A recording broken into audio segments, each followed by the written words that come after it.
think one of the hardest things about this whole Epstein Files thing, personally, is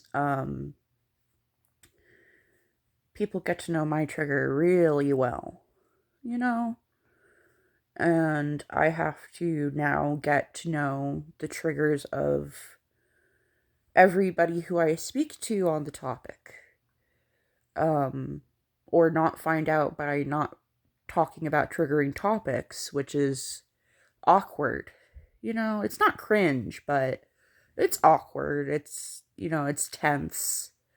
It makes me feel like I'm walking on eggshells in a good way.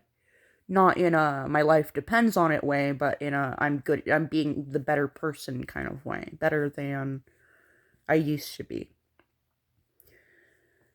Um I don't know what people want to know until they ask me.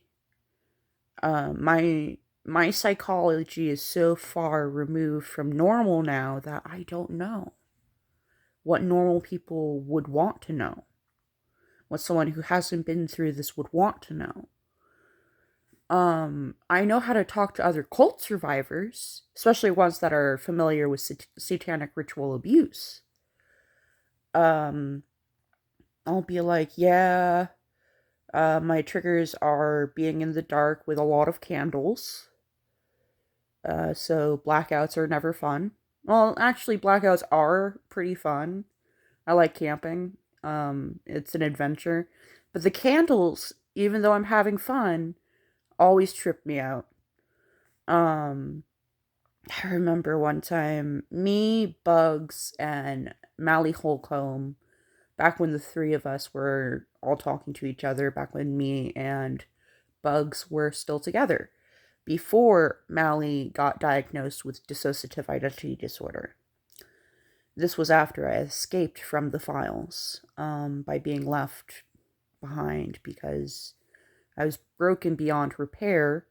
And much like I say in the song, I hope I get better, but at this point, I don't think I ever will.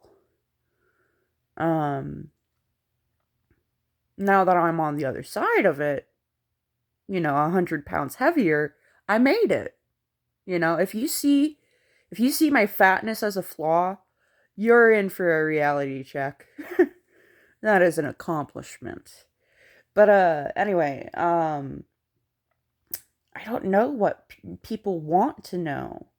I can tell you I was essayed 6 times or more a day. And then um they would also touch starve me for weeks to months on end. Um they would deny something that they had led us to believe was sustenance through the cult manipulation.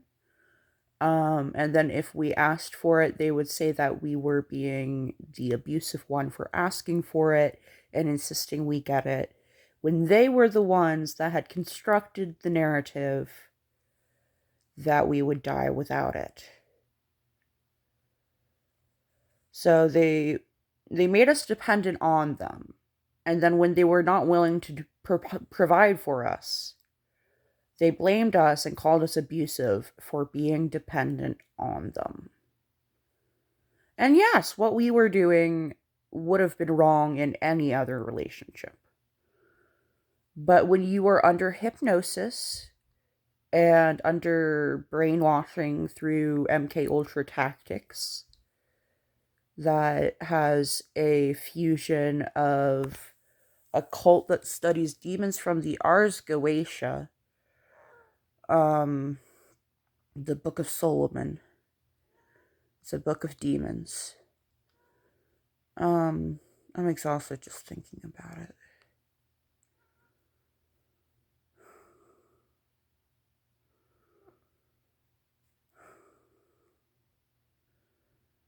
Ugh.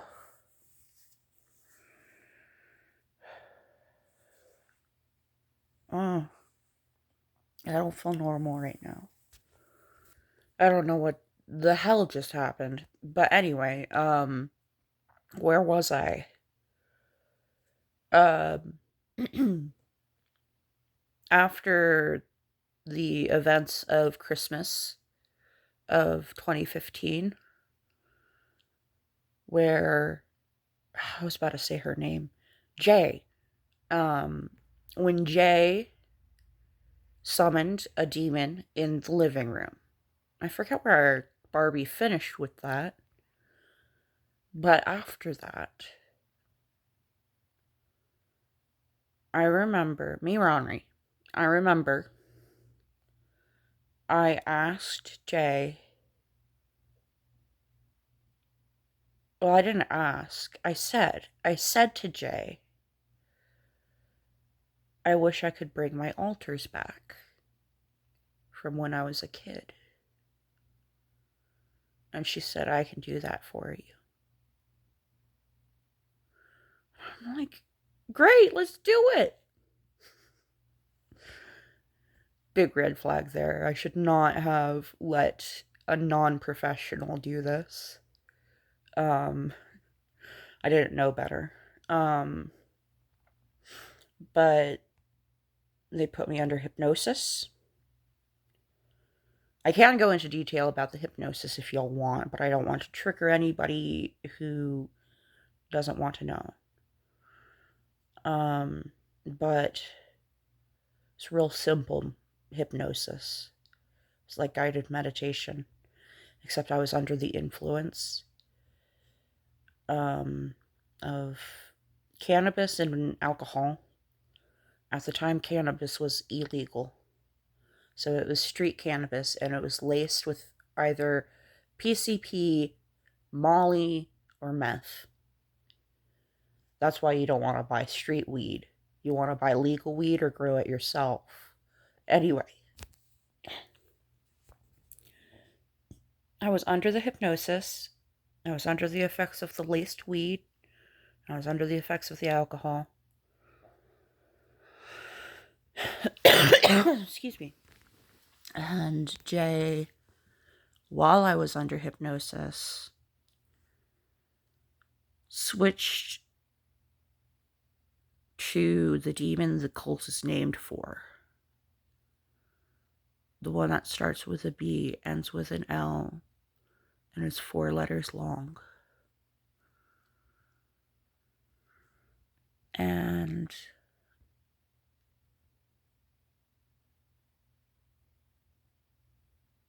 with one sentence, my life was changed. I was under hypnosis. I was under the influence. And they said to me, you seem like a succubus. And from that point on, I was. A succubus is a demon that lives off of sexual energy. In classical lore, in classical, I don't want to say mythos, but theology? Yes, theology. In classical theology, I think I'm Mizuki right now, which is very fitting. I am the altar in question who was hypnotized to come out.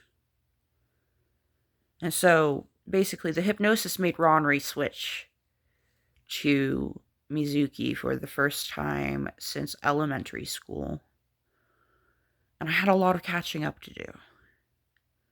And I caught up on all the memories of the times that I should have stepped in and put my foot down and made sure that the person in the situation knew that they were being inappropriate and rude, whether they were an adult or not. And I did not. Because I wasn't there to do so. Not after Dr. Evers Stosocks told us we didn't have DID and to push it down inside of us. Get rid of it. So Ronry did. Amalinda did. Subi did.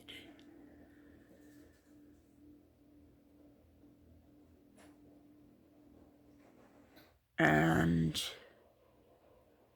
because of the hypnosis, I was brought back. I was angry. I am the body's anger. Zafira is a split for me.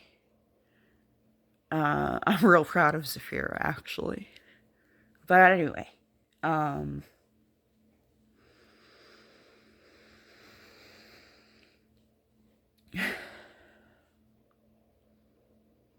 I'm assuming that none of y'all have been in the cult. I'm just gonna say the name.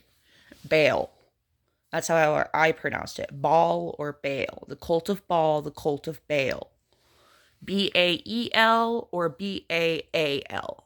Both are correct. While we were in the cult, they spelled it Bael.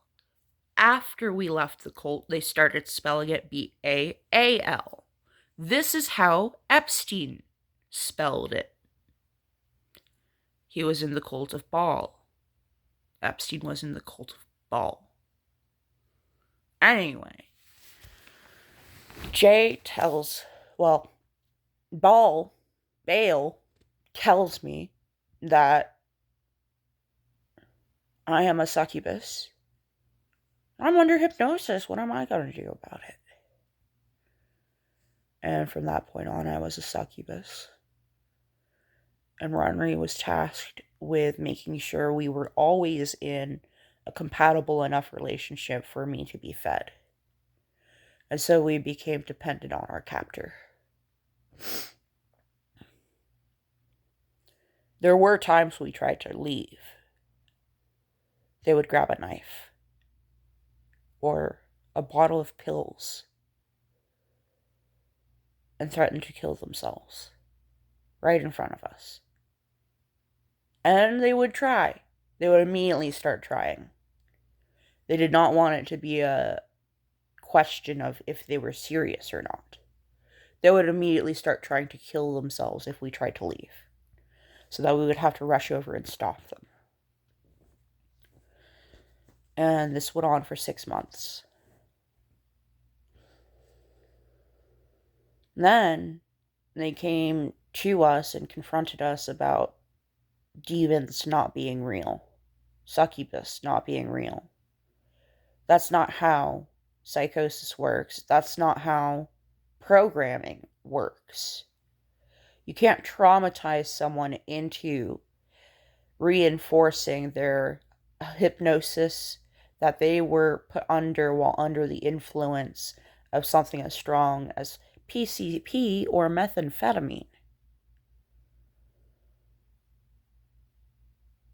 You can't do MK Ultra with satanic ritual abuse and just be like, "Tee-hee, that was all a joke.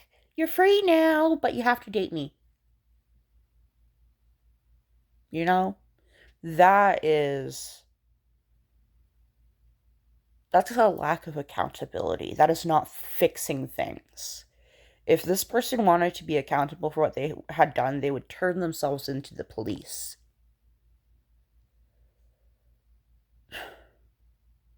But, yeah.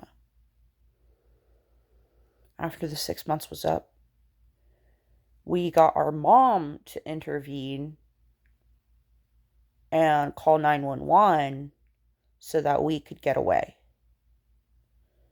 So our owner was whisked off to the psych ward for attempting to kill themselves in front of us.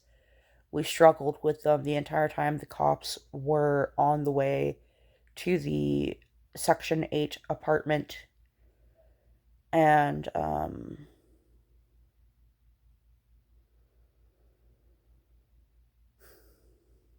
it was a struggle.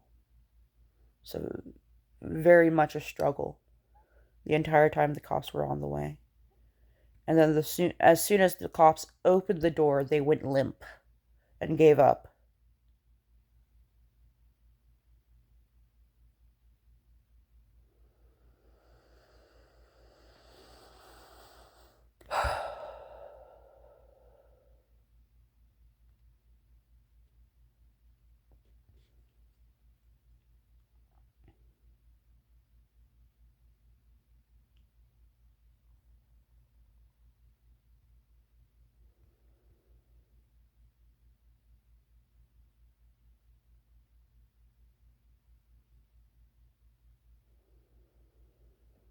And then about 10 days later, we were back together.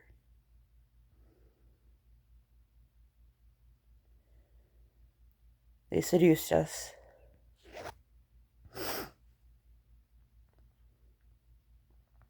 We fell for it. And then we were stuck for another 9 months until they left us for dead.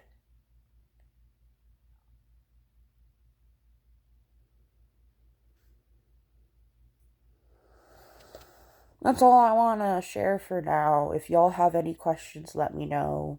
I would be happy to answer them. I just don't know what you want to know. I will see y'all in the next one. Bye.